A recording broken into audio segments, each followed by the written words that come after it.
Tenemos un par de minutitos, así le damos acceso a los más demorados. Mientras tanto, les cuento que el lunes que viene es feriado. No sé, ¿feriado por qué, María Marta? ¿Es? Carnaval. Ah, ok. Deberíamos dar clase justamente de carnaval, porque de carnavales Escúchame, abarca. Ger, Sí, ¿te acordás ese curso de verano donde nos disfrazamos? estuve hablando de eso en mi práctico. Por suerte no mostré las fotos. No me animé a tanto. Podrían al próximo teórico venir todos disfrazados.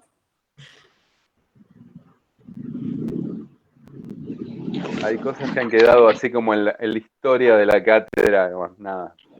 Yo preferí un piadoso silencio. Bueno, no, pero les decía, como el lunes que viene es ¿Me traes el feriado, resaltador? el Perdón. resaltador no lo Camila, tengo acá, sino con mucho gusto. todos tenemos un Eh, resaltador. sí, o un coso de estos en su defecto, que no es resaltador, pero es lo único que tengo a mano como para prestar. Bueno, no va a haber teórico el lunes que viene, y el otro, el siguiente, lo va a dar la profesora María Marta Villalba. Vamos a estar hablando, o vamos, no sé, sobre psicología Sí, freudiana, sí. Mary. Perfecto. Así que después, como hoy, ahí está en el chat, si se fijan, ya pueden ir guardando la dirección de la sala correspondiente. Esta va a ser válida para no la semana que viene, que es feriado, sino el próximo teórico, que es la otra semana. Estoy intentando grabarlo, este teórico, Mary. Después, si sale bien, te paso la fórmula. Buenísimo. Bueno,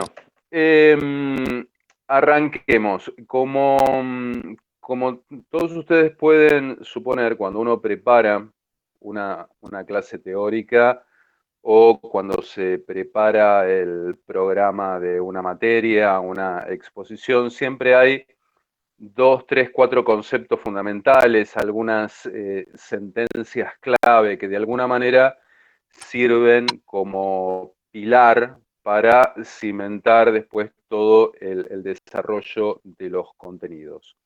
En este caso, hay puntualmente una sentencia que a mí me gustaría fijar en el arranque del encuentro, que tiene que ver con el desarrollo posterior de todos los contenidos. La verdad, no pude desentrañar quién es el autor original de la sentencia, que de todas maneras es una frase, yo diría que es una frase clásica. No sabría decir si de la filosofía occidental o de la epistemología occidental. Si alguien le identifica el autor, bueno, nada, lo comparte con nosotros. La frase en cuestión, que les voy a pedir que inclusive se la anoten mentalmente en algún rincón, porque como les digo, explica en definitiva un montón de cosas, es aquella sentencia que asegura que una cosa es una cosa y otra cosa es otra cosa. Homero Simpson, no sé de dónde sale la frase, no me extrañaría que fuese Homero Simpson el autor, pero lo cierto es que esta aparente verdad de Perogrullo fundamenta un montón de elementos de lo que vamos a estar trabajando hoy aquí. Hay dos ejes que también me va a interesar destacar. Hay como una colección posible de conceptos, pero elijo, además de esta frase con la que doy inicio a esta clase, elijo separar dos conceptos. Y es una elección. Uno de estos conceptos va a ser el de límite y el otro concepto va a ser el de identidad. ¿Y por qué empiezo con esta frase de que una cosa es una cosa y otra cosa es otra cosa? Porque aunque parezca un chiste y no lo es, toda nuestra capacidad de conocimiento respecto del mundo se basa en una lógica que es la clasificación, la categorización. Cuando yo propongo la palabra límite como uno de los ejes, cuando uno piensa en un límite o en una frontera, lo que está en definitiva determinando o señalando es un punto, una línea, un lugar en donde algo deja de ser lo que es para pasar a ser otra cosa, donde lo que es termina y comienza otra cosa distinta de la anterior. Eso es una frontera, eso es un límite. Eso es, para utilizar otra palabra que viene a cuento de los contenidos de esta materia y viene a cuento puntualmente de un texto que ustedes van a leer, es una diferencia. Hay un texto de Gregory Bateson, un autor que es muy importante dentro de la colección o de la selección de textos que vemos en esta materia, que se titula precisamente Forma, Sustancia y Diferencia. ¿Mm? La diferencia es precisamente esto, lo que marca que una cosa deje de ser una cosa para convertirse en otra cosa, o que dejemos de identificar identidad, dejemos de identificar una cosa para reconocer a partir de una diferencia una otra cosa que difiere de la primera, que tiene una identidad distinta de la primera, y de este modo es como se establece una lógica identificatoria. La primera de las identificaciones que hace cualquier persona cuando adviene al mundo, lo tratábamos en el práctico, es la distinción que hay entre el yo y todo aquel vasto mundo de lo que es diferente del yo, lo que es no yo. Seguramente en el próximo teórico van a estar trabajando con la profesora María Marta Villalba aspectos del psicoanálisis que tienen que ver con este primer reconocimiento, el reconocimiento de la propia identidad a partir de la cual yo tomo conciencia y conocimiento de que hay algo distinto de mí, que es una alteridad, algo que en cierto sentido se parece a mí, pero que al mismo tiempo es un otro, es un alter. Y a partir de esta primera distinción empiezo a ordenar el mundo siempre desde mi perspectiva. Yo soy el que ve hacia el mundo, el que reconoce, el que diferencia, el que establece identidades. ¿Mm? Entonces, ven cómo a partir de un juego, de una frase absolutamente, si se quiere, hasta capciosa, que aparenta ser un juego de palabras, en realidad se empiezan a desprender ideas y contenidos que de algún modo empiezan a clarificar un poco desde dónde se genera el conocimiento del mundo y la relación con el mundo. Y cuando digo el mundo, cuando digo todo aquello que no soy yo, me refiero indistintamente al mundo de las cosas y al mundo de los otros. Por eso, en los textos que tienen que ver con fenomenología, se hace mucho hincapié, lo habrán visto en las distintas comisiones, en la cuestión de que cuando uno mira a un otro, a través de la mirada lo convierte en objeto. Para seguir jugando con esto de los límites, hay dos conceptos que solemos manejar cotidianamente, el de objetividad y el de subjetividad, y es una propuesta interesante tratar de delimitar cuál es la frontera, cuál es el límite, cuál es la diferencia entre estos dos mundos. El mundo de lo objetivo y el mundo de lo subjetivo. Hay en el pensamiento positivista, en el pensamiento cartesiano, en ese ideal que está atravesado por la razón, hay un ideal que tiene que ver con intentar hacer análisis lo más objetivos posibles de la realidad para llegar a una verdad verosímil, a una verdad práctica. Y sin embargo, el problema que tenemos, y por eso es difícil establecer ese límite, es que cualquier observación que se haga del mundo o de los otros o de cualquier cosa, siempre esa observación va a estar naciendo desde un sujeto. Se dirige hacia un objeto, la mirada, pero nace desde un sujeto. Entonces, hay una cuestión cruzada entre lo objetivo hacia lo cual el análisis y la perspectiva se dirige y lo subjetivo desde donde nace esa mirada. Jamás una mirada sobre el mundo puede prescindir del sujeto porque sin sujeto no hay mirada. Y por Perdón, supuesto, siempre, ahí voy, también va a haber siempre un objeto sobre el cual esa mirada se pose, incluso tratándose de un otro, y este es el conflicto o uno de los conflictos de la cuestión fenomenológica. El otro, al ser visto, es convertido desde mi perspectiva en un objeto de mi análisis, de mi juicio, de mi mirada. Deja de ser un otro para convertirse en un objeto más al cual yo someto, y por eso es que Sartre lee la relación entre dos personas siempre como un acto de violencia, porque ese que por propia naturaleza se considera a sí mismo sujeto, desde la mirada del otro siempre es esencialmente un objeto. Decime, Camila, por favor. no, que justo esto que estabas diciendo, hay una frase de Buda que dice, todo lo que somos es el resultado de lo que hemos pensado.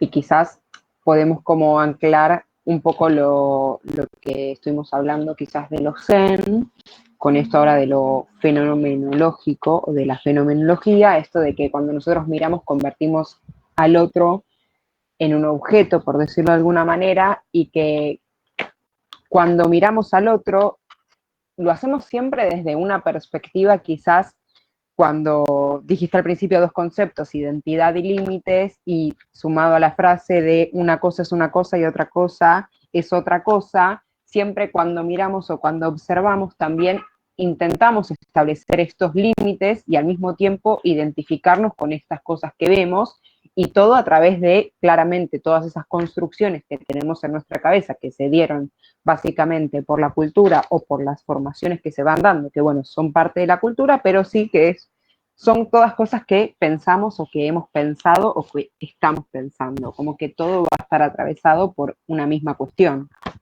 Absolutamente. Sí me permito clarificar esta cuestión, que la palabra identificarse es también uno de los conceptos que nos va a ser de mucha utilidad, no solamente en el encuentro de hoy, sino en toda la materia y en todo el devenir de la carrera. En la comunicación está repleto de identificaciones y el mundo psíquico está repleto de identificaciones. Somos, en buena medida, identificaciones, también ahí está el eje de la semiótica, otra vez, pero vos arrancaste mencionando a Buda y arrancaste hablando del self, y ahí habría una distinción. Uno cuando se identifica a sí mismo con otras cosas, con otras personas, características que en principio podrían ser ajenas a uno mismo, ahí hay una curiosa relación en la cual uno es sujeto y objeto al mismo tiempo. Cuando yo me identifico con un elemento externo o me pienso desde una mirada ajena a mí mismo, de alguna manera me convierto yo mismo en objeto. Pero Buda, precisamente, diría que para llegar a la verdad de la identidad, probablemente no lo dijera con estas palabras, justamente tengo que sustraerme de todo ese pensamiento, de toda esa mirada. Ahora bien, la distinción sería que, salvo que el límite se desvanezca por completo y yo deje de ser yo para convertirme en un otro o para confundirme con el otro, cosa que el budismo zen dirá es perfectamente posible, pero desde nuestra lógica occidental resulta difícil de concebir. Yo puedo borrar en principio los límites que hacen a las identificaciones en lo que a mí respecta y de alguna manera vivenciar mi experiencia existencial tal como lo proponen autores como Sartre, Levinas, Finkielkraut. Pero nunca puedo ser el otro, nunca puedo vivenciar la experiencia del existir, es decir, yo nunca puedo ser vos, en otras palabras. Desde nuestra cultura occidental eso es una frontera infranqueable. Hay que asomarse a otros balcones del pensamiento radicalmente distintos para concebir la posibilidad de que así sea. En el caso de un Buda podría darse, en el caso de un pensador occidental es como mucho más radical y hasta podría uno descreer de esta posibilidad. Ya en este caso, como estamos hablando de experiencia pura, de mera teoría, como quien dijera si existe o no existe el amor, y bueno, cada uno tendrá que saberlo en base a su experiencia, ¿no? En cuanto a lo que un docente le pueda decir, ahí yo ya no puedo avanzar más desde la concepción teórica. ¿Mm? No sé si Pero fue ahí, claro. sí, la ¿Mm? única duda que me quedó, que no entendí bien, es qué diría, o sea, para todo este pensamiento seno, ¿qué diría un budista esto de relación de mirar al otro? O sea, cuando nos convertimos en objeto, cuando miramos al otro, cuando queremos ver más allá de nosotros mismos. Cuando miramos al otro, convertimos al otro en objeto. Nosotros estamos viendo al otro, al mundo, al horizonte o lo que sea, y desde esta lógica nosotros lo que estamos haciendo es pretendiendo dominar eso que vemos. Somos quien domina o quien pretende dominar a través del ejercicio de la mirada analítica. Yo veo a otra persona y la acomodo a mi pensamiento. Entonces, en este acto de dominación, donde yo soy el sujeto y el otro es el objeto de mi mirada, ahí está establecida la distancia y la violencia, y lo que diría un budista es, ahí es donde también está marcado, donde está marcada la imposibilidad del verdadero conocimiento. En tanto haya un sujeto que observa y un objeto observado, para un budista no va a haber conocimiento verdadero. Por supuesto que es una concepción radicalmente diferente a la que puede tener un epistemólogo occidental. Y cuando hablamos de fenomenología, cuando hablamos de constructivismo, Bateson, Sartre, estamos hablando todo de un mundo conocimiento occidental. Si bien es cierto que Bateson, puntualmente Gregory Bateson, que era un pensador radicalmente distinto y particular, reconocía la falacia. Pero Bateson decía, a ver, yo puedo de alguna manera intelectualizar todos los fallos que tiene la lógica occidental. Pero yo soy un pensador criado en Occidente y no tengo manera de borrar las raíces de mi pensamiento. Estoy como condicionado a siempre ver las cosas desde el aprendizaje, el bagaje cultural que cargo sobre mis espaldas. Entonces, a lo sumo puedo decir, sé que este bagaje tiene sus falacias, pero no puedo liberarme de él, no puedo dejar de lado mi identidad cultural. Este sería el comentario que haría Bateson al respecto. Profe, Bien.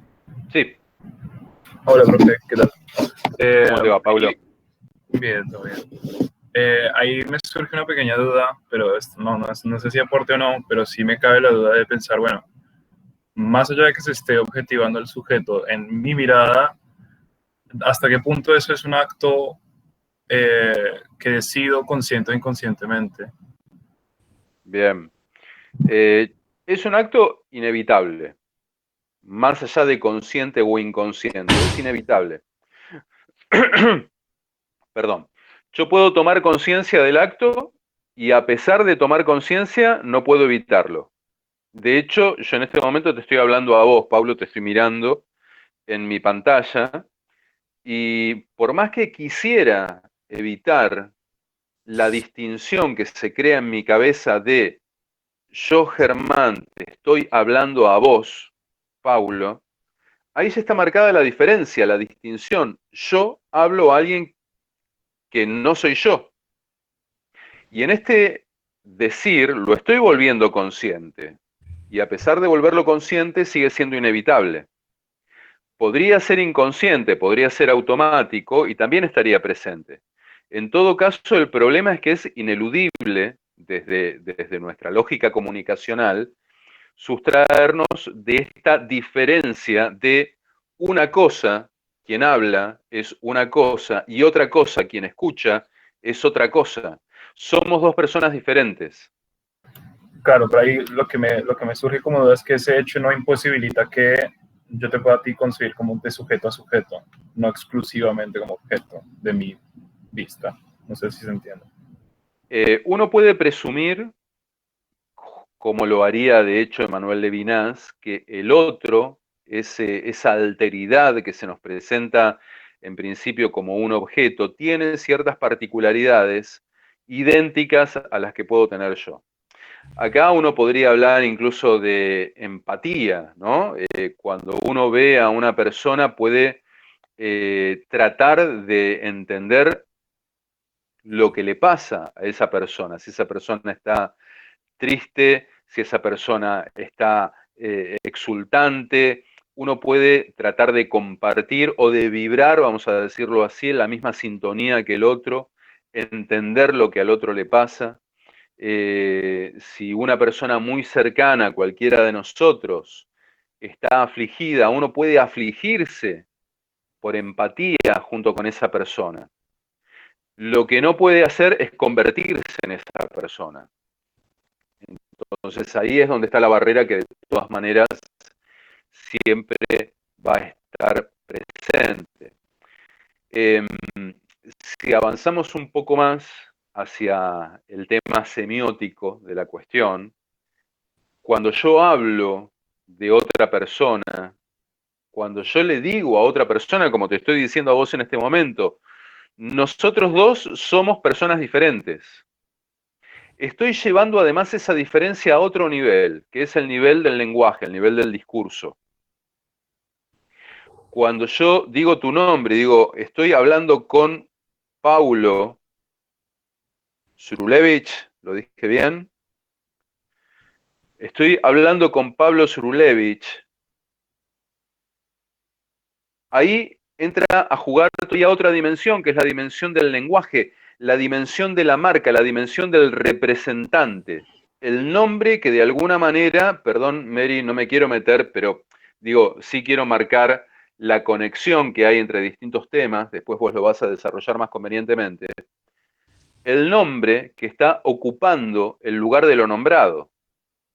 Y en este caso es un nombre propio, pero yo podría decir justicia.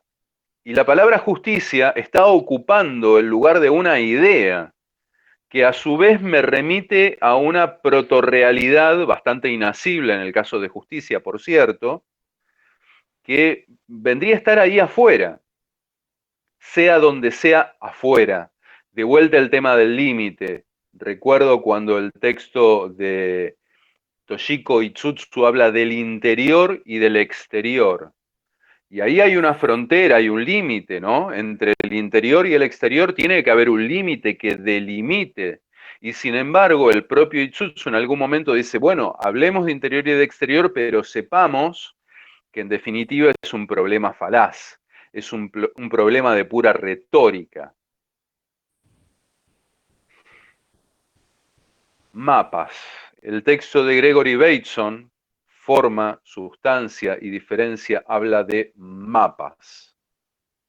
Y el mapa es un concepto también fundamental para entender todo esto que estamos diciendo.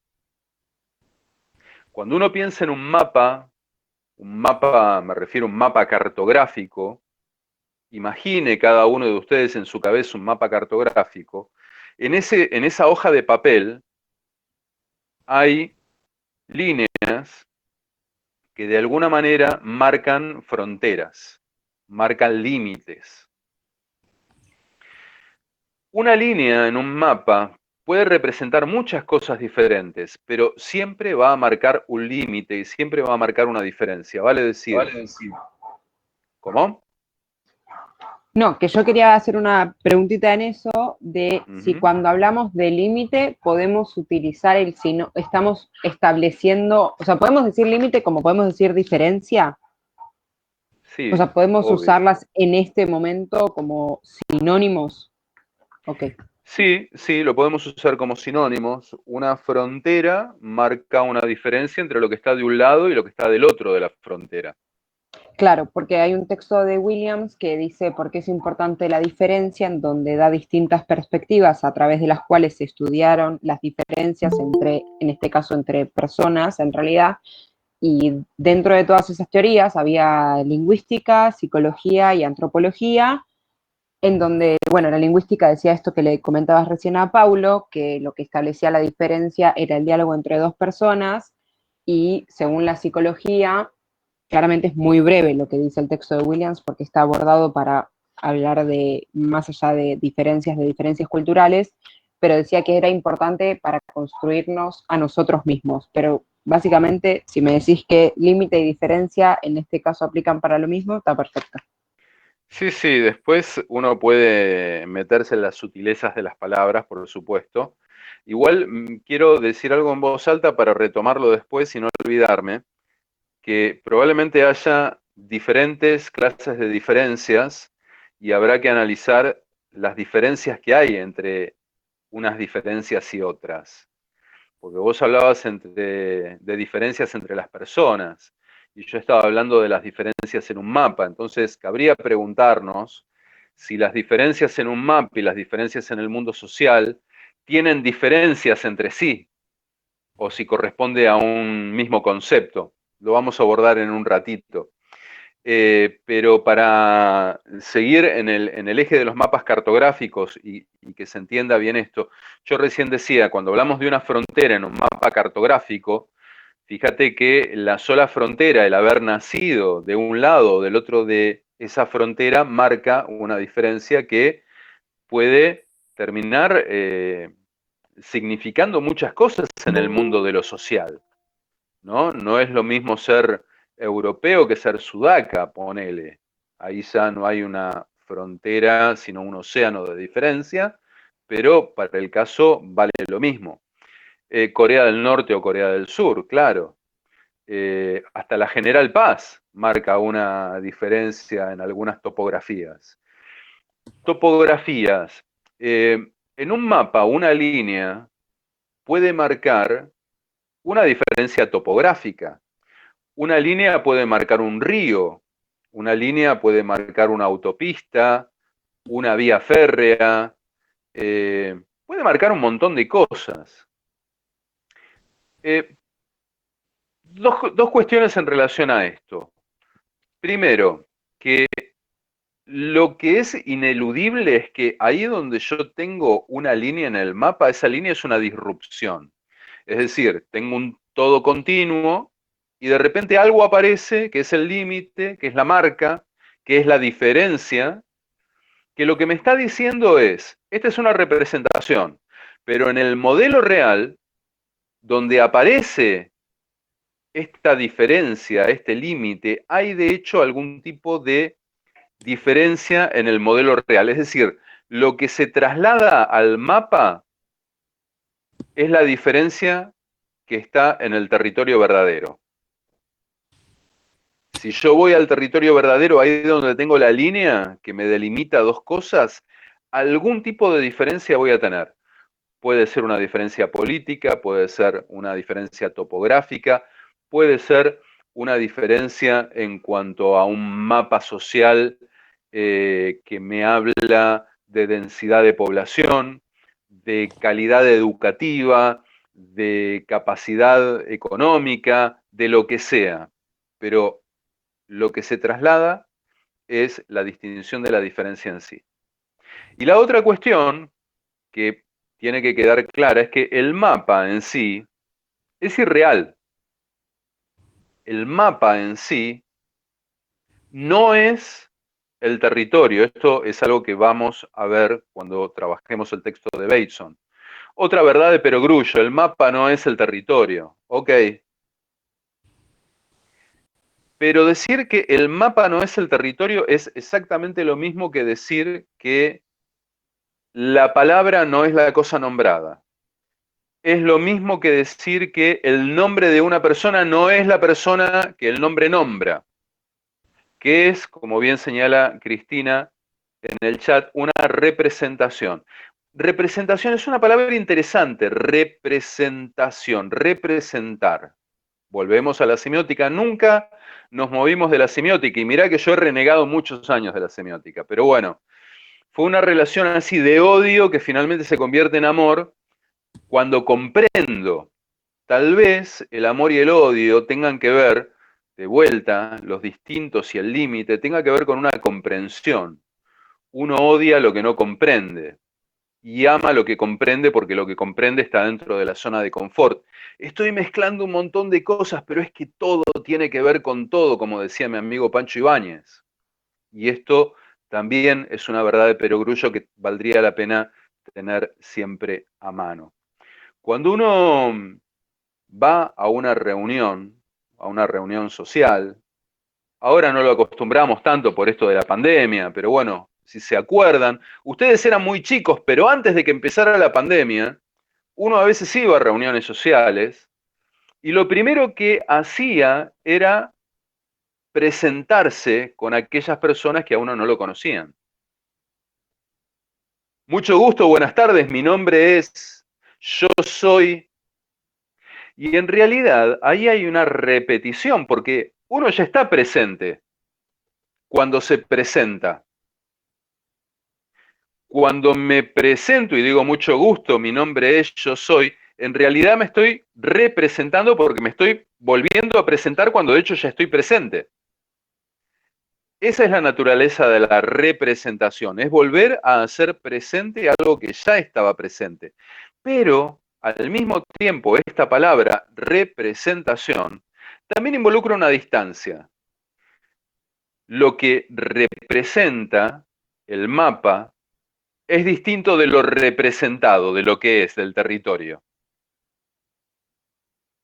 Fíjate qué interesante, ¿no? En la redundancia de la presentación hay una falsificación. Hay algo a lo que le niego su verdadera naturaleza para permitir que se comprenda. Por lo menos en nuestra lógica.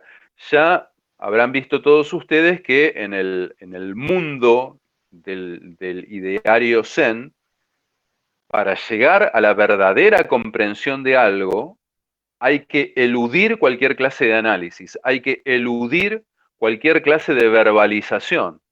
Precisamente por este motivo, porque cuando uno verbaliza y representa, se aleja de la naturaleza de lo representado. Uy, qué lío. ¿Cómo hago para comunicarme entonces? Bueno, la comunicación, lamento decírselos, en un punto es una gran falacia. La comunicación es una especie de enorme ilusión, como si fuese un acto de magia, del cual participamos todos alegremente. A veces, por ahí anticipándome a la posible pregunta de Paulo, a veces incurriendo en cierta inconsciencia del ejercicio de lo que estamos haciendo, de lo que está sucediendo. Me olvido o dejo de tomar conciencia de que es una ilusión, pero en realidad todo es una ilusión porque estoy manejándome en el terreno de las discursividades y de las representaciones y de los mapas. Hay lo real o lo verdadero se vuelve lo representado, en este caso igual. Claro, Es como, ahí está de vuelta el tema de las identidades, lo idéntico a sí mismo. ¿Es la palabra perro algo idéntico a un perro? La respuesta a esta pregunta es sí y no al mismo tiempo, porque la palabra perro no ladra ni muerde, y sí tiene dos sílabas. Entonces, claramente no es lo mismo. Pero la magia de la discursividad, y la comunicación tiene mucho de mágico, resulta que nosotros hacemos de cuenta que sí es lo mismo. Es algo así como la metáfora en el mundo cristiano, cuando uno comulga y dice, este es el cuerpo de Cristo. No, no es el cuerpo de Cristo, pero sí es. Pregunta Franco si lo representado puede ser la reducción de algo. Más que la reducción, la transposición, diría yo. ¿Sí? La transposición, porque lo que estoy haciendo es trastocar una naturaleza, la naturaleza de las cosas, lo trastoco en naturaleza discursiva, y en el mundo de lo discursivo equivale. Cuando yo comunico una idea, y esto también tiene que ver con Bateson, me estoy manejando en una dimensión diferente del mundo de las cosas físicas en sí. Cuando trabajábamos el texto de René Descartes, decíamos, para el caso de que Dios exista, no lo sabemos, pero si Dios existe, Dios es algo diferente de cualquier discurso que pueda establecerse desde una religión. La palabra Dios en sí misma es una representación. Muchas religiones intentan sustraerse al juego de las representaciones y, por ejemplo, está prohibido escribir la palabra Dios. Y hay algunos que habrán visto, escriben D como dos asteriscos S para no representar el nombre de Dios. Sin embargo, de todas maneras estás representando, es una D, dos asteriscos y una S que equivalen a la palabra Dios, que en el discurso equivalen a aquel concepto, el relato. Paulo pregunta si la postverdad siempre existió o si nunca hubo verdad. Ay, me están haciendo bullying ya. Me doy cuenta. ¿Qué es la verdad?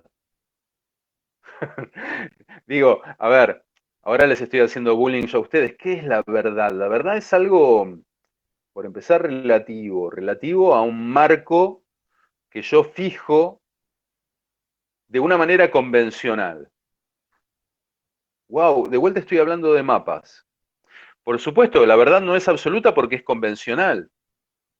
Mi verdad, tu verdad, nuestra verdad, hay una verdad promedio que se promedia en función de las verdades individuales que se ponen en juego en una sociedad o en una cultura.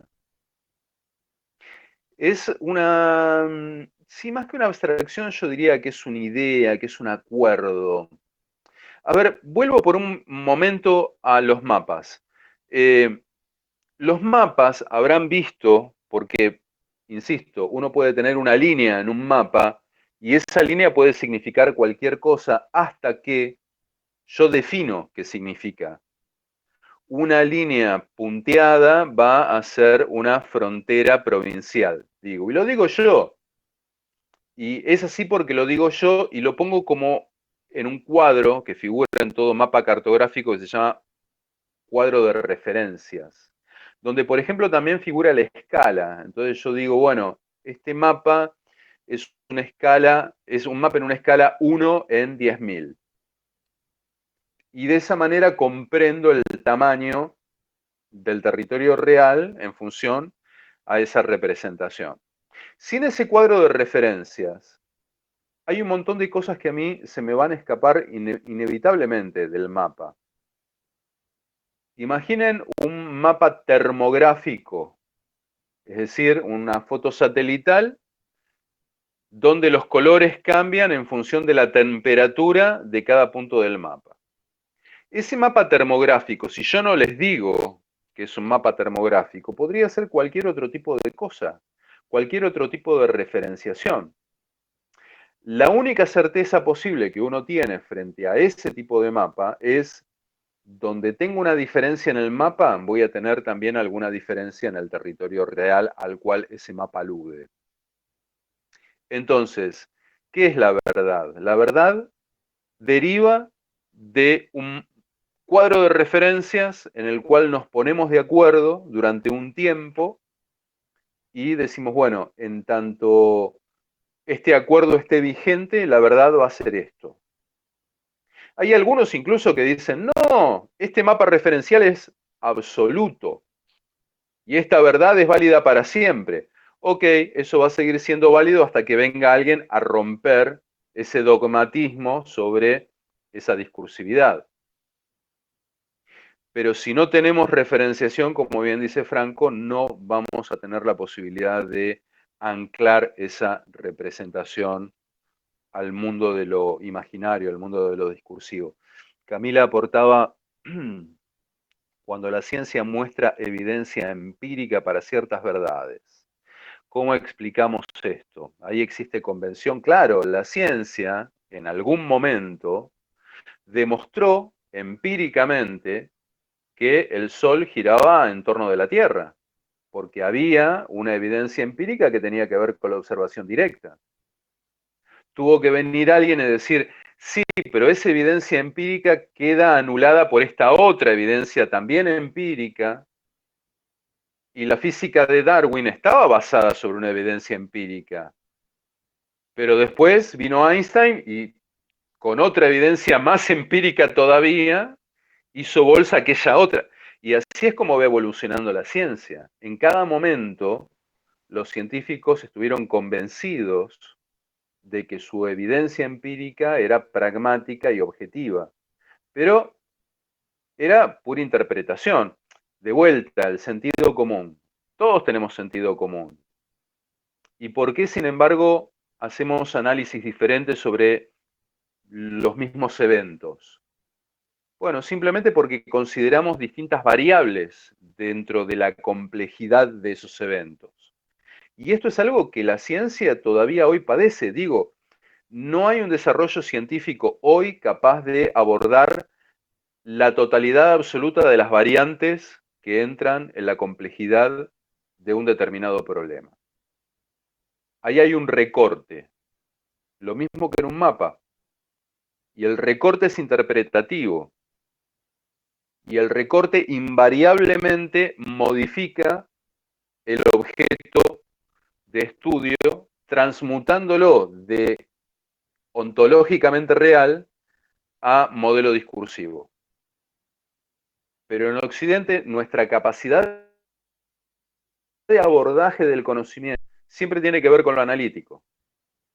Esta es la diferencia con la mística del Zen, que dice, bueno, nada, dejemos el análisis de lado porque el análisis siempre nos va a terminar llevando a ese mismo punto muerto de que hay determinadas variables que no encajan en el mapa, no pueden entrar, no entran porque no hay posibilidad de analizarlas. Entonces siempre va a ser un objeto de estudio en un punto falseado. Una aproximación, un más o menos, un casi, un como si. Esos son los discursos. Eso son las representaciones. Un más o menos, un como si, un hagamos de cuenta. Haciendo de cuenta comprendemos, y esa es la ventaja que tiene este modelo. Mal que mal funciona. Mal que mal nos estamos comunicando. Quiero decir, no es una falacia la comunicación, pero uno tiene que estar todo el tiempo tratando de que se entienda cuál es el sentido que le pone a cada una de las palabras que usa. Porque si no, está el riesgo de que el mapa nos termine confundiendo en la medida en que yo interpreto una cosa y del mismo mapa alguien interpreta otra cosa. Todo esto que estamos abordando hoy entra dentro de una unidad que llevaría el título de constructivismo, que lo vamos a trabajar en los prácticos y probablemente en otros teóricos, pero básicamente lo que dice el pensamiento constructivista es que lo que uno reconoce como la realidad, en verdad es una construcción de sentido. es un sentido que se construye y que por ende puede también deconstruirse. La verdad es algo que muta, que cambia, según quien la considere, cuándo se la considere, qué conveniencias tenga uno a la hora de asomarse a esa verdad, porque uno también es un sujeto pragmático, en definitiva. Entonces ahí la verdad también es relativa. Profe, Sí, una pregunta, ahora que pensaba en lo que decías de es una construcción de sentido, por eso es que desestabiliza tanto al ser humano cuando uno se entera de algo que creía que era de una manera y en realidad es de otra, ¿no? O sea, porque todos mis sentidos están como construidos de una manera y por eso desestabiliza tanto el descubrimiento, digamos. como a mí me gusta decir, la famosa zona de confort. ¿Por qué se empeñan en sacarme de la zona de confort si yo estoy muy cómodo? Déjenme la zona de confort. Y lo que pasa es que estás viendo mal las cosas desde ahí, Germán, me dicen mis buenos amigos, interpretando algo diferente de lo que yo interpreto, ¿no? Y entonces uno se resiste, a uno lo empujan y uno se agarra y no me quiero mover de acá. Piensen en los malos amores. ¿A quién no le ha tocado un mal amor, no? En el mal amor, el buen amigo dice, estás viendo las cosas mal, salite de ahí porque vas a terminar lastimado, pero uno está en la zona de confort ahí. No me quiero mover de, no sé, y bueno, yo no soy sádico, pero yo quiero que mis clases sirvan para algo. Que no se acuerden nada de Bateson dentro de 10 años no me importa, pero que les quede por lo menos esta enseñanza. Eh, es tan cómoda la zona de confort, pero a veces después uno dice, ay, si me hubiera corrido de ahí más a tiempo, qué más cómodo hubiera estado, ¿no? Bueno, entonces tiene que ver con esto, Aldana. Y sí, perdonen, ustedes perdonen, ¿no? A veces me salgo del libreto, pero lo hago con buena intención, desde lo que a uno le ha enseñado la experiencia también. Bien, entonces creo que el concepto de límite más o menos queda claro. Hablando de amor, Mary, por favor, cuando te toque dar el teórico de Lacan, hablame del tema del amor, ¿no? Porque esto de que uno se enamora, ¿cómo es? Uno se enamora de quien no existe para dar lo que no tiene. Esas cosas raras que dice Lacan a mí me encantan, porque tiene que ver con esto del límite, ¿o no? Sí, claro. También en Freud lo trabaja más desde un lugar narcisista. Él va a decir que todo amor es narcisista. En realidad es para uno completarse. Y tiene que ver con esto que Germán decía también al comienzo y después algunos de ustedes fueron aportando, de cómo uno ve al otro, ¿no? O siente al otro o percibe al otro, armándose o construyéndose también un mapa del otro, ¿no? Esas cosas que uno recupera y como recién decía Germán, quizá otro te dice, che, pero mirá que no es así. Y bueno, vamos a hablar de idealización, identificación, completud. Me viene a la cabeza la metáfora de la media naranja, Claro, ¿no? tal Porque cual. uno no es completo, entonces que tiene que proyectarse en una mitad ausente. Bueno, nada, van a tener mucho para tratar Yo, este tema. me encanta, una vez un profesor de la facultad, dando Lacan, sé que uno siempre está como, bueno, esto, ¿no? De buscando la media naranja para completarse, y él una vez dijo algo que me quedó para toda la vida, dijo, a lo sumo podremos encontrar una mandarina, pero una media naranja que encaje perfecto, no. En muchos casos un soquete. Sí, un Dejémoslo ahí. zapallo. Sí, totalmente. Bateson, cuando habla de mapas y habla de En inglés inclusive está el término map, to map, ¿no? Que en castellano sería algo así como el neologismo mapear, pero digo, es interesante detenernos en el verbo mapear, que tiene que ver con límites y tiene que ver con diferencias.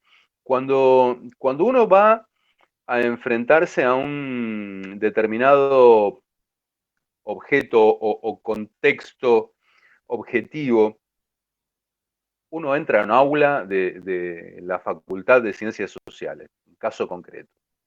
Según la experiencia puntual que uno tenga, va a reconocer diferentes cosas de ese lugar. Vamos a poner un ejemplo, un par de ejemplos muy obvios. Un decorador entra a un aula y va a hacer un relevamiento inmediato, automático, inconsciente en buena medida, de una serie de datos que van a ser diferentes de un ingeniero en seguridad, que entra a esa misma aula y se va a fijar en otras cosas. Por ejemplo, si hay o no matafuegos, si hay o no rejas en las ventanas, si hay vías de escape. El decorador no se va a fijar en estas cosas, se va a fijar en el color de las paredes, si el ámbito es agradable, si es acogedor, no es acogedor. ¿Cuál de los dos mapeos, cuál de las dos interpretaciones es más real? O como suelo preguntar, ¿qué es más real? ¿Un mapa en escala 1 en 10.000 o un mapa en escala 1 en 50.000? La realidad es que los dos mapas son igual de abstractos. Lo que cambia es la convención, lo que cambia es el punto de vista, lo que cambia es el recorte. Pero en ambos casos yo tengo un distanciamiento en relación al objeto real que estoy mapeando. En el mapeo lo que hay es un reconocimiento de diferencias.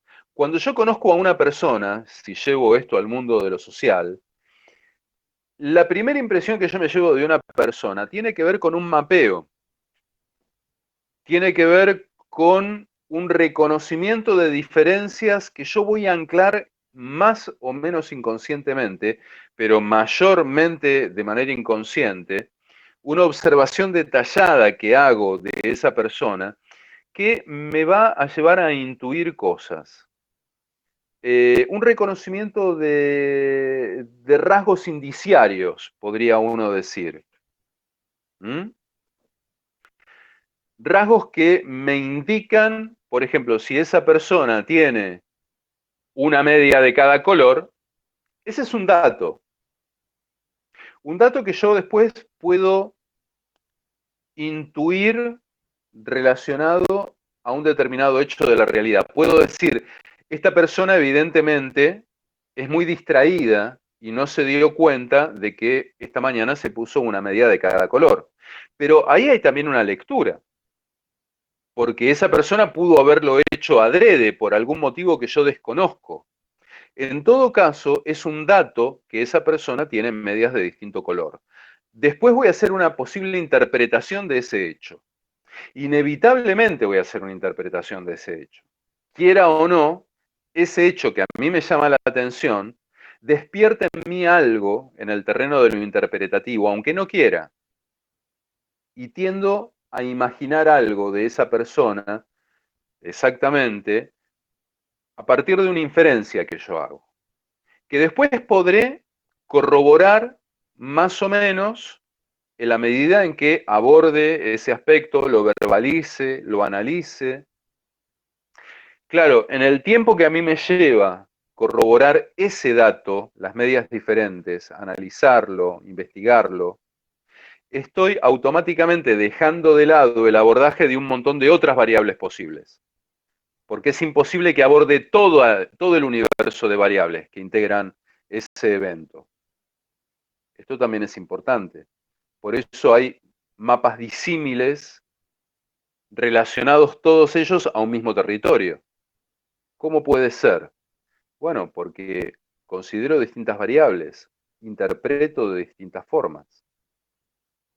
¿Mm? ¿Qué es más real? ¿Un globo terráqueo o un planisferio? Son interpretaciones disímiles de un mismo modelo. Lo interesante es abordar la metáfora de Bateson del tema de los mapas y llevarlo al mundo de lo social. Porque los contactos sociales son tan mapeados como un mapa cartográfico. La lectura de las diferencias es tan abstracta, tan arbitraria, tan variable en el mundo de lo social como en el mundo de una observación por parte de un físico. Por otro lado, hablábamos antes de la diferencia de las diferencias, ¿no?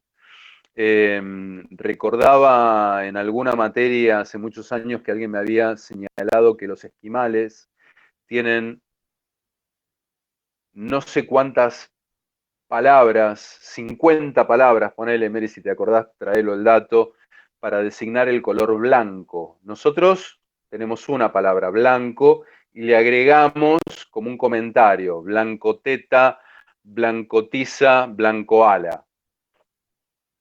Y pará de contar.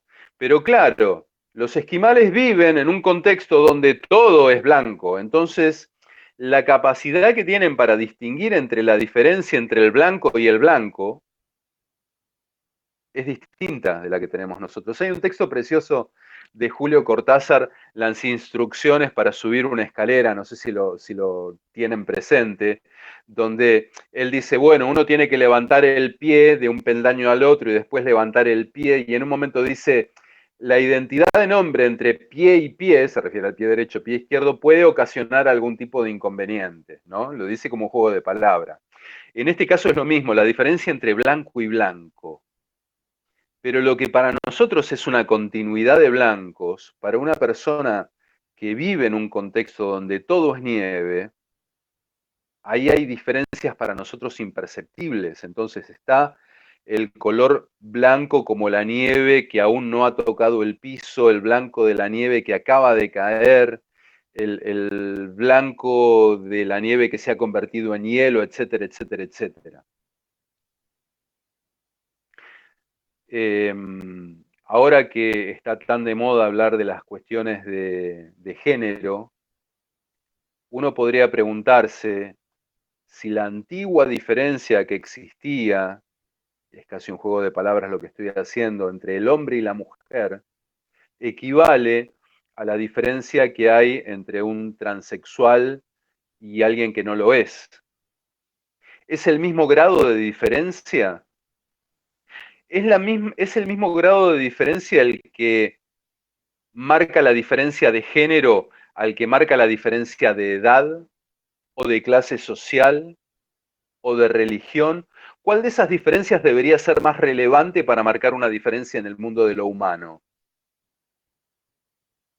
Y ojo que no son preguntas meramente retóricas. Estas preguntas, o mejor dicho, las respuestas que se le han dado a estas preguntas, históricamente marcaron cosas grosas. Marcaron la diferencia entre la vida y la muerte. Marcaron la diferencia entre la libertad o la falta de libertad. No es retórica.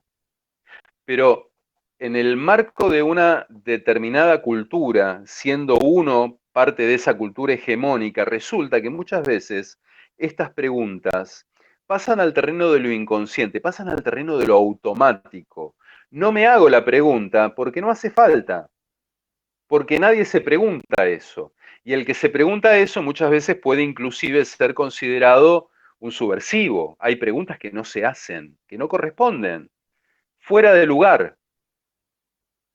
Y esas preguntas son las que finalmente pueden llegar a determinar el cambio de un eje cultural a otro. ¿Qué es la verdad? ¿Qué es la justicia? ¿Qué diferencia hay entre distintas diferencias? Entonces, de vuelta, cuando ustedes aborden el texto de Gregory Bateson, forma, sustancia y diferencia, la relevancia que tiene este texto es que ustedes lo puedan trasladar al mundo de lo social. Cuando yo miro, en este momento miro mi pantalla y tengo en un cuadro, la tengo a Yasmín Betanzos, en otro tengo a Cristina Álvarez, en otro está Moisés, en otro está Aldana. Hola Emiliana, te estoy viendo. María Marta, Camila, Paulo. Yo veo diferentes personas. ¿Y cómo sé que son diferentes personas? ¿Simplemente porque las veo en diferentes recuadros? No, noto otras diferencias. Hay diferencias en rasgos faciales, diferencias de contexto, de distintos Edades, fondos. decilo, edades. No estoy en condiciones de decir eso precisamente yo. Digo, hay muchas diferencias, pero ahí está. Cada uno selecciona algunas diferencias y otras no. Otras las deja pasar. En esa elección de diferencias hay una política, hay un gesto político y hay un gesto semiótico. Y hay determinaciones, porque vayamos a este otro concepto, el de identidad, que hablábamos hoy. La palabra identidad yo primero la utilicé en el sentido de lo que es igual a sí mismo, lo que es idéntico a sí mismo. Donde no tengo diferencia, todo es idéntico. Ahí donde aparece una diferencia, hay un cambio de lo idéntico hacia lo distinto. Y en el mundo de lo social aparecen las identidades. Cuando yo digo que yo soy diferente del no yo no soy ninguna de las personas que nombré hace un par de minutos atrás, estoy marcando una diferencia identitaria. Me identifico con la palabra yo, la palabra polisémica por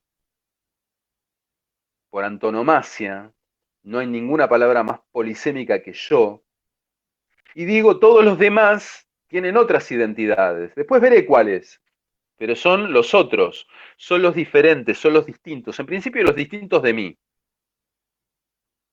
Entonces, desde mi punto de vista, para afuera yo marco una identidad, hacia mí y hacia el otro.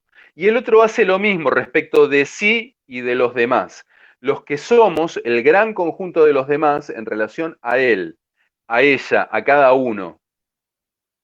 Pero después, como yo no soy un ser único en el mundo, aunque sí lo soy, igual que cada uno de ustedes, pero fíjense qué interesante, acabo de decir que igual que cada uno de ustedes, yo soy único en el mundo. Es prácticamente una contradicción de términos. Hay algo que nos distingue, todos somos únicos en el mundo, pero hay algo que al mismo tiempo nos nuclea, todos tenemos la misma condición. Qué interesante la lógica de los conjuntos, ¿no? Todos estamos participando de esta clase.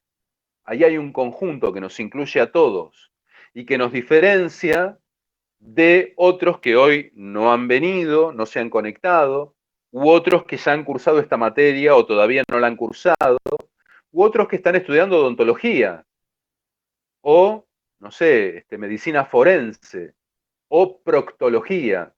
¿A quién se le ocurre estudiar proctología? Me pregunto yo en este momento. Ahí noto una diferencia. Para mí es mucho más diferente de un cientista social, alguien que estudia proctología, que un sociólogo de un comunicador social. Pero es una intuición mía. Llamaría a Freud. Sí, incluso el por qué se me ocurren estos ejemplos y no otros posibles, ¿no? Pero bueno, creo que son ejemplos extremos y en ese sentido sirve. A veces cuando uno entiende los extremos, después es más fácil congeniar lo más parecido. Entonces, la lógica de los conjuntos tiene que ver con la lógica identitaria de yo me parezco en algunos elementos a algunas personas y me diferencio por otros elementos de otras personas. De esa manera se arman conjuntos sociales. Los argentinos, los varones, las mujeres, los mayores de 40, los menores de 40, los de derecha, los de izquierda, y cada uno de estos conjuntos, a su vez, se intercepta con otros, formando subconjuntos de pertenencia y de exclusión. Entonces, ahí también está presente el tema de la identidad y de las identidades. Y uno tampoco es siempre el mismo, porque uno, dentro de ese amplísimo catálogo de posibles subconjuntos dentro de los cuales me incluyo o de los cuales me excluyo, hay clubes a los que verdaderamente yo no quiero pertenecer, ¿sí?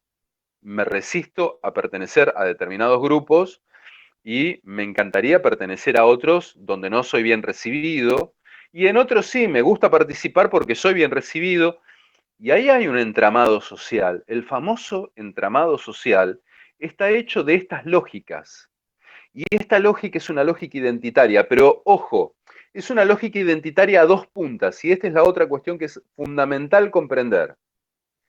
Porque cada uno de nosotros elabora lógicas identitarias respecto de sí. Son las respuestas que cada uno de ustedes puede elaborar cuando alguien les pregunte, vos, ¿quién sos? ¿Cómo te definís? ¿A qué grupos perteneces o te gustaría pertenecer? Y ustedes pueden elaborar un listado seguramente riquísimo, seguramente muy interesante, con la respuesta a estas preguntas. Yo estoy seguro, Paulo, que si te pregunto, no lo voy a hacer, no te preocupes, no te voy a exponer, pero para poner un nombre, le pregunto a Paulo, Paulo, ¿quién sos? ¿Con qué te identificás? ¿Con qué te diferenciás? Vas a poder hacer un listado con el que te sientas más o menos cómodo. Te va a llevar, no digo que va a ser un listado exhaustivo. No digo tampoco que va a ser un listado inamovible, porque el listado que yo puedo hacer hoy, te aseguro, por lo menos hablo de mí, estoy haciendo mi propio recorte. Germán Serain habla. El listado que yo puedo hacer ahora, mañana seguramente va a quedar de modé, va a necesitar retoques, seguro, en cuanto termine esta clase. Pero es el listado que yo hago. Pero cuando alguien le pregunta a otro quién es Germán Serain y yo no estoy involucrado en esa conversación, ahí también está mi identidad en juego. Ahí también hay un recorte, una construcción, una interpretación. Y sin embargo, todas esas operaciones las hacen otras personas respecto de mí. Pero ahí también, profe, cuando el otro describe quién sos vos, ¿es una identidad o ahí podemos decir que es una representación? Porque en realidad lo que el otro puede decir de vos probablemente no sea lo que realmente vos considerás que sos vos. Claro. Pero lo que Sí. yo diga de mí también es una representación. Ese es el punto. Pero, profe, Son ahí dos representaciones, perdón, ahí voy. Son dos representaciones de orden diferente. En un caso como la armo yo estoy convencidísimo de que esa es la representación auténtica. Y el que me va a sacar de ese error es el analista, que sabe que esa no es una representación auténtica, sino solamente una representación entre tantas otras posibles, y muchas veces, para solucionar el síntoma que a mí me lleva al analista, lo que tengo que hacer es cambiar la representación. Y es lo que el analista intenta hacer. En el otro caso también es una representación, pero que para mí es claramente una representación porque la elaboran otros. Pero interrumpí a alguien que me iba a decir algo. sí, profe. Pero es que, o sea, a mí lo que me conflictó un poco de eso es que más allá es o sea, esto de la representación mía y la representación del otro sobre mí, al final y al cabo lo único que queda para, digamos, retirar esa representación que tengo y cambiarla es ejercer alguna forma de acción. Si no hay acción, se mantiene el patrón, digamos, ¿no? De mi representación sobre mí. Hay Y una por eso, dinámica. claro, y por eso supongo que la otra cara de todo esto es el empirismo puro, supongo. Vamos a decirlo así, hay como un doble juego donde uno puede hacer cosas para cambiar su punto de vista sobre el mundo e incluso sobre uno mismo y también sobre el otro. Y también digo esto, cuando yo hablo de mi representación, del dictado que yo puedo hacer para compenetrarme con mi respuesta a esas preguntas, lo cierto es que yo no soy un sujeto aislado en el mundo. Quiero decir, las respuestas que yo ofrezca, me ofrezca y le ofrezca al otro, están atravesadas por la presencia del otro en el mismo contexto social que yo. Digo, es una manera de decir que yo estoy elaborando la respuesta, pero también hay algo de falacia en eso, porque yo soy un sujeto social que estoy sujetado a mi articulación con los otros que son como yo, sin ser yo, y por más de que esos mecanismos sean del orden de lo inconsciente, la realidad es que los mecanismos existen, están presentes. Mary, ¿querías decir alguna cosa? No. No, No. estaba leyendo lo que iban poniendo. Sí, yo también quería, porque había algo interesante ahí. Estoy viendo. Sin análisis no me conocería tanto, yo por eso dejé de ir al analista, porque me estaba conociendo demasiado y no me gustaba. Y acá es donde Mary vos tenés que decir como profesional, justamente ese es el objetivo de la terapia, incomodar al paciente para que cambie, ¿o no? Sí, totalmente. Y Vos hubieras sido una gran amiga de Elena. enfrentarse con los fantasmas, las angustias, es todo un tema, sí, sí. Hay que ser valiente para ir a terapia. Totalmente. Pregunta Camila si los analistas vienen a objetivar nuestras representaciones. Te la dejo a vos esta pregunta. El analista lo que hace, bueno, según el enfoque, ¿no? Si estamos hablando de un lugar psicoanalítico, encontrarnos con nuestro deseo, entre otras cosas.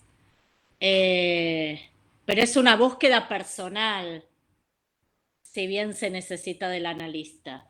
Y después, bueno, ver uno qué hace con ese deseo, ¿no?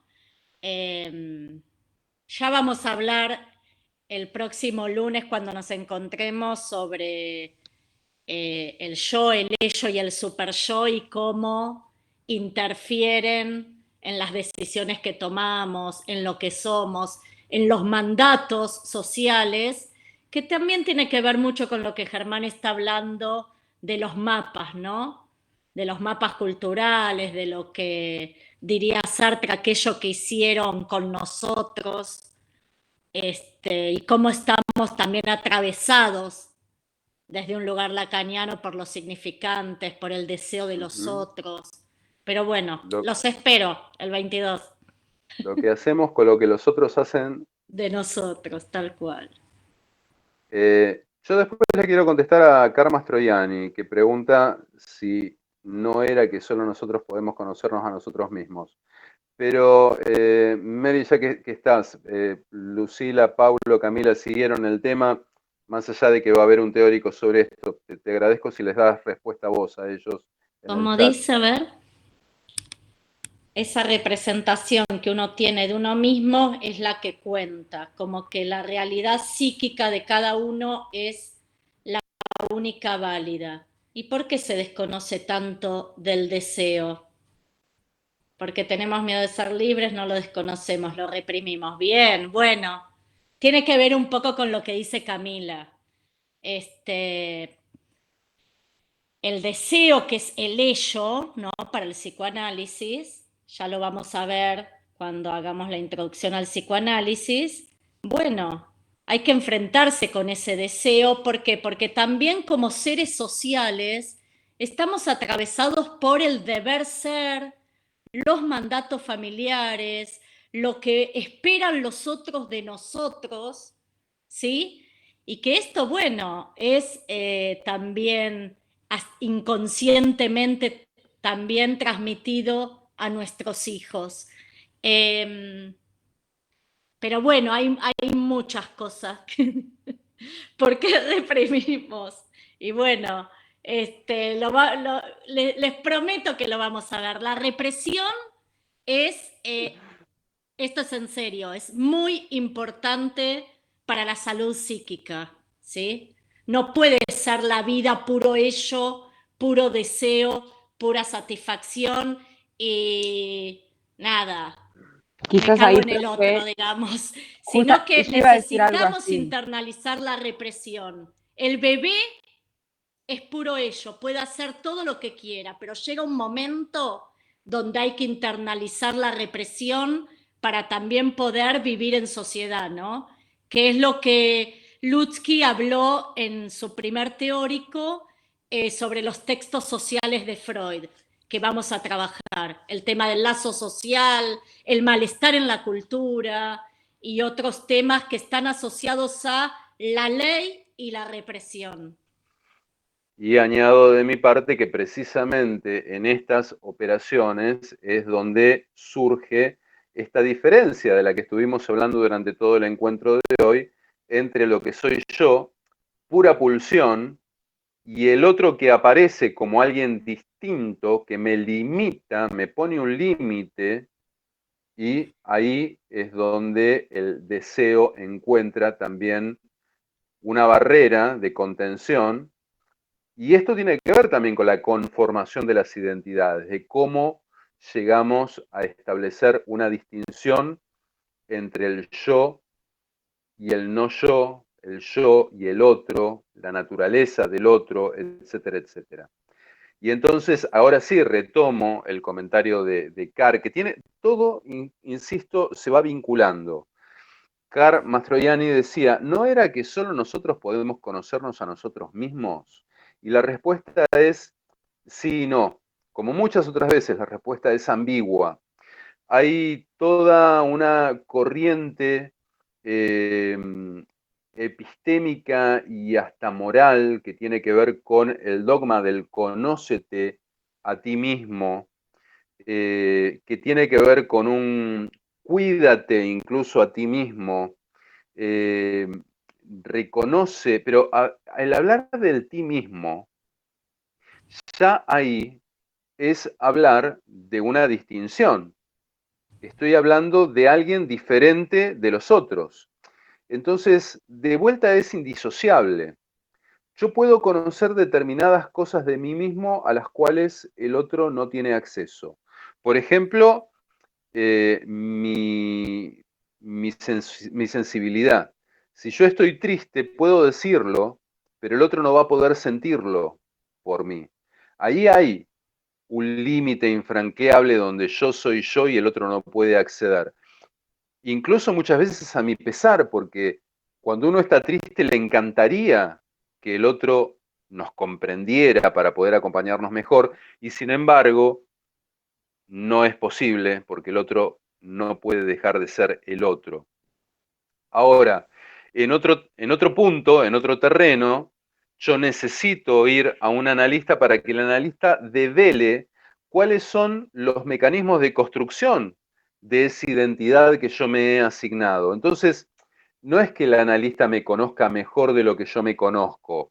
Lo aclaro porque esto puede ser fácilmente malinterpretado. No es que el otro me conozca mejor, pero de repente el otro puede vislumbrar cuáles son los mecanismos que yo utilizo para construir esto con lo cual yo me identifico.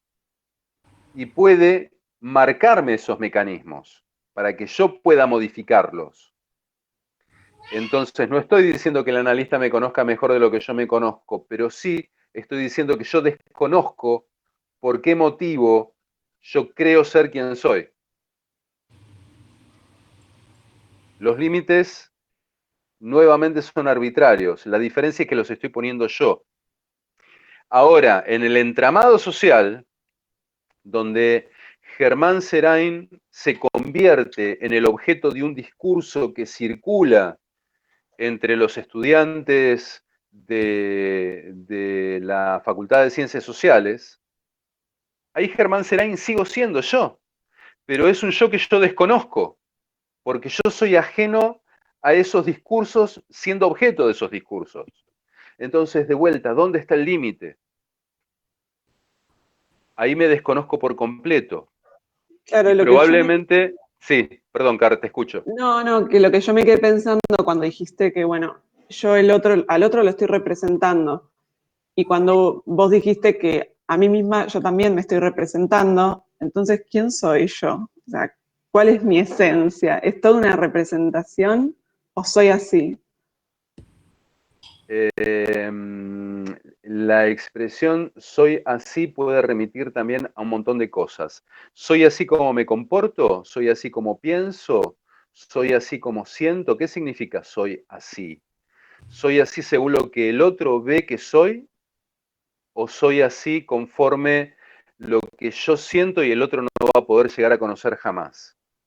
Entonces, primero habría que delimitar esa pregunta para poder arriesgar una respuesta. Como ves, es complejidad sobre complejidad sobre complejidad, y lo que puedo llegar a deducir es, ojo, porque detrás de estas frases hechas que todos manejamos cotidianamente, hay construcción de sentido. Siempre hay un mapeo que yo hago. Sí, Ger, y me estaba pensando en algo que, bueno, lamentablemente no dan los lunes para trabajar temas tan enriquecedores, pero quiénes somos en las redes sociales también es un tema súper interesante, el tema de la virtualidad, cómo nos mostramos ahí, es es un tema fundamental para pensar nuestra subjetividad desde lo mediático en esta carrera. Totalmente. Lo que hablábamos con algunos chicos en el práctico mío de la semana pasada, el fondo que uno elige para una videoconferencia.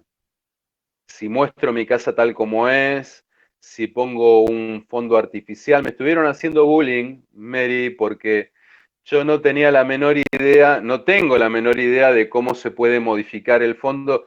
Y los tipos empezaron a ponerse playas de Hawái. Bueno, a mí me Cosa. pasó, acá hay muchos de mi comisión, creo que hoy están la mayoría, en la clase del Zen, todos fondos orientales, ¿viste? No, algunos pusieron fondo oriental, yo dije, bueno. Sí, sí, sí, tremendo. Maravilloso. Nosotros estamos más allá de eso. Claro. Podríamos Sí. decir, nosotros no nos importan esas cosas. En realidad es No, que no tenemos ni idea. Y toqué algo en mi celular para tratar de poner, y se me cortó la comunicación, se cagaban de la risa. Fue una cosa horrible. Me hicieron sentir muy mal. Hubo muchos problemas en mi comisión el miércoles pasado. Tuvo que mi familia salir en pantalla a ayudarme con la conexión también. Bueno, yo comparto esto con vos en público porque de alguna manera se comprende así mejor la cuestión de los nucleamientos y los conjuntos. Claro. Nosotros pertenecemos a un subconjunto de las víctimas del bullying de los millennials. Bueno, nada. Si pongo un fondo, se me cae internet, dice Franco. Y Aldana dice, los de sociales elegimos biblioteca. Claro, bueno, ahí está. ¿Ves? Bueno, ¿Qué es lo como que para ir... esperamos? Tal cual. Claro, tal cual. Yo diría, los de sociales de nuestra era prepandemia comprábamos muchos libros que tal vez no leíamos, pero nos jactábamos de los libros que habíamos comprado, ¿no? Sí. Después nos dimos cuenta de que era una estupidez y empezamos a leer algunos de ellos. Bueno, pero tiene que ver con las clasificaciones, como empezaste la clase, ¿no? Las clasificaciones, la jerarquía. Las categorías, de cómo se categorizan objetos y sujetos. Es cierto que uno en sociales quizá ve más estudiantes con el mate, las sandalias franciscanas, y quizá vas a la FADU y están, viste, con la última ropa de Zara, y vas a, no sé, otra, pero como que las categorizaciones que también no dejan de ser prejuicios también de uno, ¿no? Pero hay un poco de eso, de que, bueno, los que estudian matemáticas son más fríos, más calculadores, qué sé yo, los que estudian psicología es porque tuvieron algún trauma en su infancia, los que estudian... Entonces, mapeamos también así la realidad, ¿no?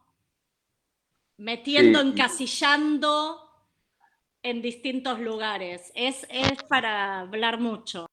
lo Creo que hay interesante un también, autor, sí, decime Camila. perdón, que he citado de Williams también, que se llama Diller, que hace justamente esta distinción o esta diferencia entre lo que es un estereotipo y lo que es un tipo, bien así hablando de diferencia, y justo esto que decía la profesora María, de como de ponerle ciertas características, así como decimos los de sociales usamos franciscanas y tomamos mate, y quizás cuando todos nos bajamos del subte ya sabemos quién va a salir por la escalera mecánica y quién va a ir para la escalera de la derecha, porque sabés quién va para sociales y quién va para la UAD. Bueno, son todas estas como reducción de características que nosotros terminamos por atribuirles a las personas para diferenciarnos y establecer estos límites que empezamos a hablar al principio de la clase, porque también diferenciarnos y establecer límites no es solo para decir, bueno, que el otro es distinto a mí, sino para saber yo también de dónde no quiero formar parte. Y Exacto. también excluirme de ese grupo, o hablando, ¿no?, particularmente quizás de nosotros mismos, pero excluirme de ese grupo del cual yo no quiero formar parte porque lo que sea.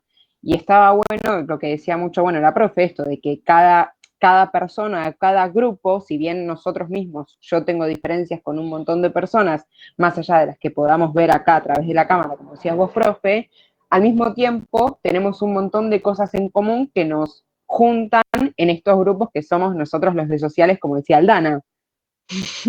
Exactamente.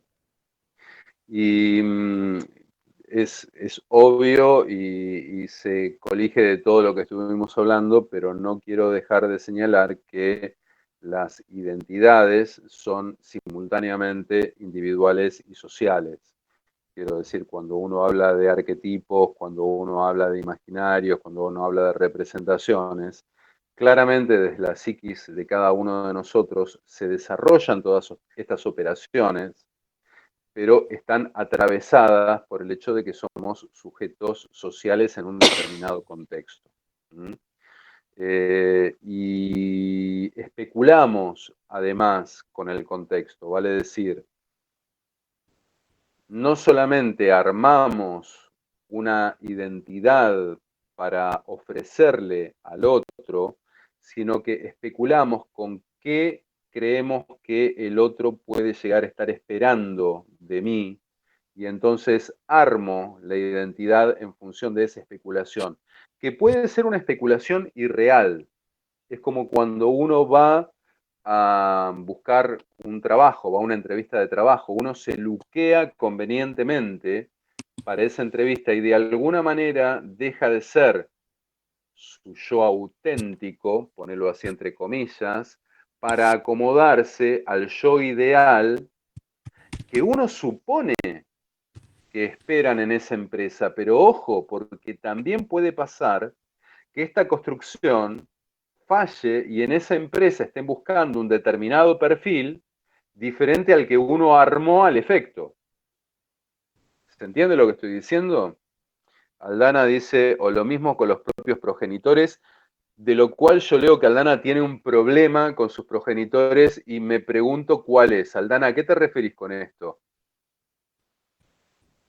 No, problema no, pero sí le noto un montón de personas o que quizás al domingo al mediodía, cuando tienen que encontrarse con la familia, o sea, cambia un poco ese yo auténtico, Ajá. ¿no? Digo, O sea, vos engañás a tus padres para que no, vean en vos a alguien distinto de quien sos.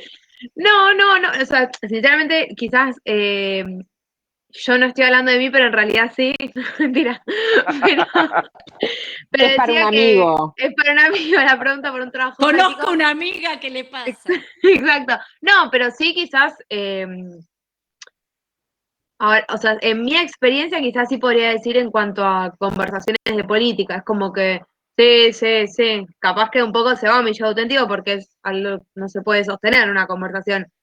Una cosa chiquita, pero digo, quizás hay cuando antes dijo María Marta lo de representaciones que después transmitimos a los hijos, eso sí, quizás a veces tenés un punto de identificación muy grande con alguien y después cuando te das cuenta de que capaz que no querés ser tanto esa identificación, es como un duelo, porque sentís Seguro. un poco esa Es lo que- traición a esa idealización que tenés de tu Es lo que progenitor. pasa en la adolescencia, Aldana. La Claro, adolescencia caen las figuras paternas, idealizadas, y uno busca por otro lado y te identificás con un músico, con un deportista, con el profe piola de la secundaria, con los padres están puestos en cuestionamiento.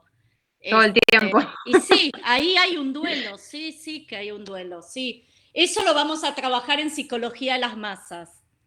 Pero por eso adolecemos en ese momento, en donde nos damos cuenta de que nuestra construcción social o familiar empieza como a tener un montón de agujeros y huecos que vamos tratando de tapar. Sí, lo mismo pasa en el enamoramiento cuando... Lo mismo pasa en el enamoramiento, que es un momento así de idealización, y cuando uno empieza como a ver las imperfecciones, bueno, pasa o lo deja o pasa al amor, que es otra instancia, ¿no? A pesar de todo esto, te sigo eligiendo, te quiero, Me hago el pero boludo. son situaciones similares. Igual Que se uno dan en adolece siempre, ¿no? Adolece más o adolece menos, pero adolece siempre. ese, Y lo digo por mí, que en este momento me estoy debatiendo entre mi rol de hijo y mi rol de padre. Digo, y tengo problemas en los dos extremos, y entonces no sé dónde me siento más cómodo o más incómodo. Lo incomodo un momento a Franco para preguntarle a qué se refería con esto de que cuando Franco está en pareja no sabe si pierde o no su yo auténtico. ¿cómo puso? Ay, no lo Franco no tiene, encuentro. dice que no tiene audio, Franco. Ok. Franco dice, cuando está en pareja no perderá el yo auténtico. No sé si se refiere a Aldana, a su pareja, pero bueno, No sé cuando qué uno está será. en... Volvemos a esta pregunta que dijo, que hizo Germán sobre el conocimiento del yo. No sé, el yo auténtico ¿Qué es? no es. Sí, en el enamoramiento hay una pérdida del yo. Pero esto es tema del lunes 22, Ok, ¿eh? ok. Es Perfecto, así. perfecto. Yo lo que diría es que en la expresión misma yo auténtico hay como una suerte de contradicción, porque el yo es una construcción, y si es construcción, ya hay algo de autenticidad que se ha perdido. Si encima a ese yo, que es auténtico solo en parte, lo pones en pareja, esto es, en una relación de codependencias y de co-construcciones, se puede ver de dos maneras: o que falseas esa pretendida autenticidad, o que automáticamente esa autenticidad migra hacia otra cosa. De vuelta el tema de los límites, porque es fácil decir yo, porque el límite del yo se comprende más o menos de inmediato. Sin embargo, esto lo podríamos analizar si tuviéramos un poco más de tiempo, pero trato de resumirlo. Hablar en términos de yo es hablar de primera persona.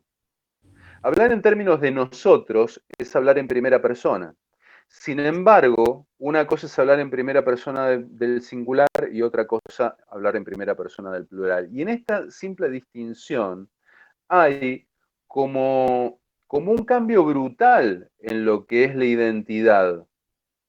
¿Soy yo o somos nosotros? En este momento, cada uno de los que integran este encuentro, ¿se define en términos individuales o se define en términos del grupo? ¿O se define simultáneamente en términos individuales y grupales? Ahí también hay una decisión que, insisto, es política, que es de cada quien y paradójicamente también es grupal, que de acuerdo a qué respuesta le doy, modifico los límites y modifico también la identidad.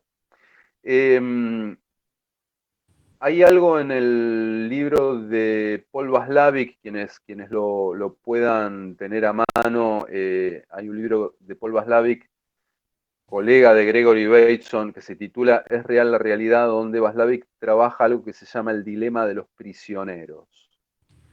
Que básicamente, lo cuento muy por encima, pero por ahí para facilitarles la cuestión, habla de dos personas que van presas y que en realidad han cometido un crimen muy importante por el que deberían ser condenadas a 50 años de prisión cada una de ellas. Pero no hay pruebas. Las pruebas que tienen, a duras penas, los obligan a 10 años a cada uno de ellos. Entonces hacen lo siguiente. Agarran a cada uno de estos dos delincuentes y le dicen lo siguiente. Por el delito que en realidad cometiste, vos tendrías que purgar 50 años, pero no tenemos pruebas. Te vamos a condenar solamente a 10. Salvo que testifiques contra tu cómplice. Entonces a él lo vamos a poder culpar y se va a comer los 50 años y a vos te vamos a dejar libre como testigo. Salís libre. Excepto que, esta es la cuestión que tenés que tener en cuenta, nosotros le vamos a hacer el mismo ofrecimiento a tu cómplice. Y si tu cómplice te delata, ya no te vamos a poder dejar libre. También vas a tener que comerte los 50 años. A los dos le hacen la misma propuesta. Entonces el dilema de estos prisioneros es si delatar al cómplice o no delatarlo. Y el punto es que yo solamente puedo elegir entre delatar o no delatar, pero no puedo saber qué va a hacer el otro. Fíjense lo que sucede matemáticamente. Si yo al otro lo delato,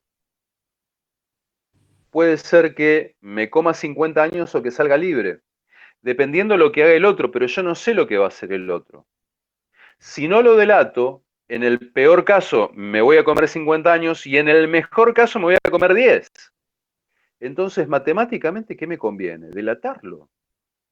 Tengo una posibilidad de salir libre. Pero el otro va a pensar exactamente lo mismo. Y dice Václavic, lo interesante del dilema es que pudiendo los dos reos salir en 10 años, siempre termina resultando que los dos se acusan recíprocamente y purgan la condena más larga. Había un programa en América TV, hace mucho tiempo atrás, que se llamaba Bill Metal. No sé, Mary, si vos lo recordarás. Era una especie de reality que yo siempre digo era una genialidad en cuanto a la producción.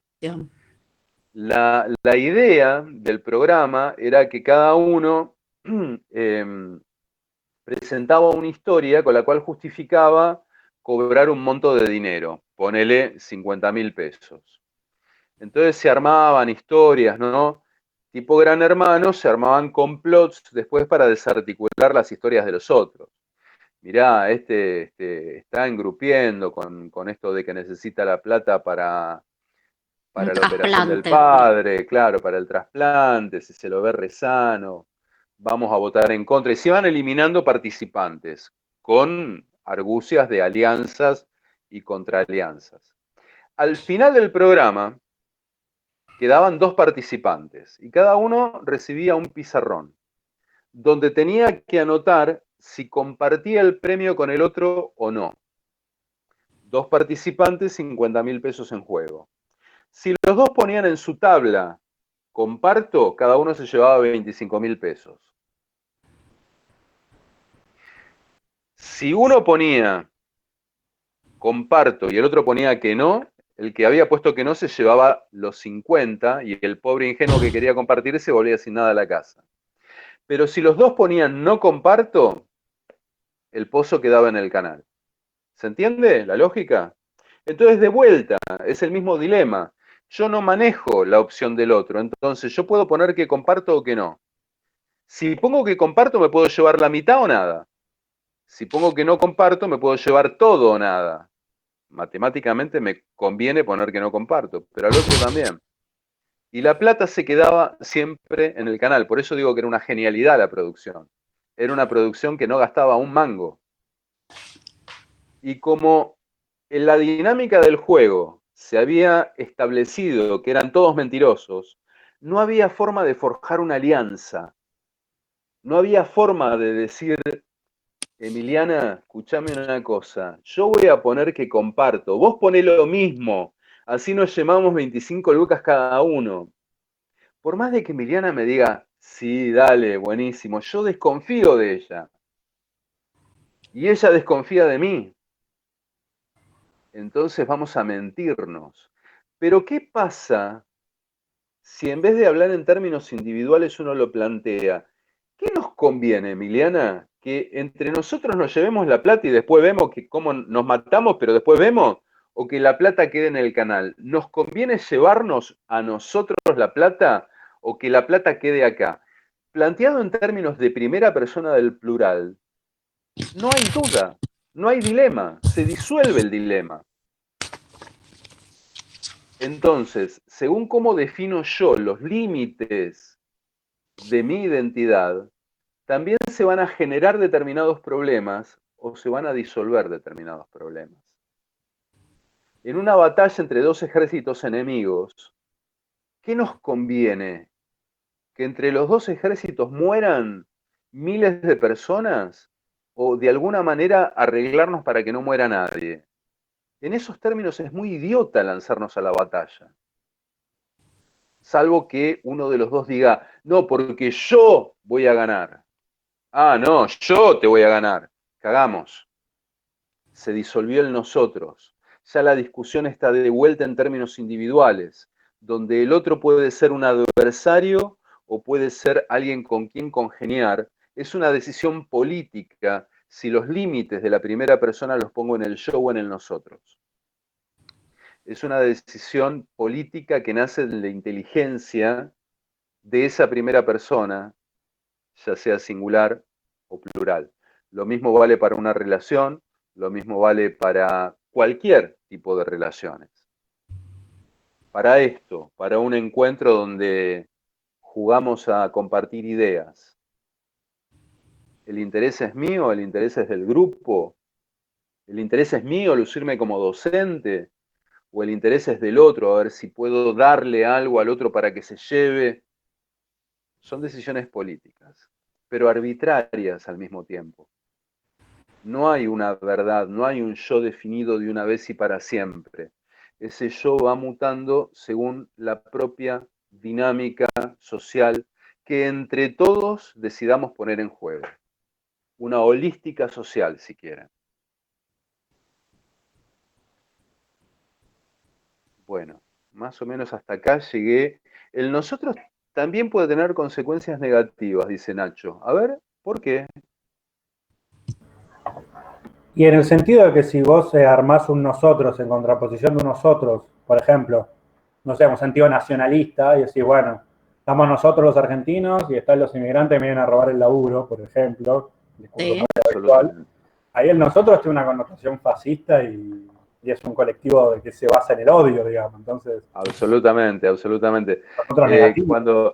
Cuando yo usaba recién de vuelta el tema de la polisemia, hoy decía, la palabra yo es polisemia por excelencia, porque ahí donde cualquiera de ustedes dice yo, ya el significante es distinto del que se pone en juego cuando lo digo yo. Y con nosotros, en este caso pasa lo mismo. Cuando yo hablaba recién de nosotros, imaginaba en mi cabeza un sentido humanista, un sentido absolutamente amplio, y es completamente cierto lo que estás diciendo, Ignacio. Si el nosotros lo acotamos a un nosotros que se contrapone a un los otros, debería haber una palabra que fuese los otros, nosotros y los otros. Lo voy a proponer como neologismo a la RAE. Tiene que ser una palabra, los otros. Ahí sigue siendo la misma contingencia que se presenta cuando digo vos y yo como enfrentados. Imagino un nosotros donde el enfrentamiento no exista y en el momento de decirlo me pregunto si acaso sería o no posible.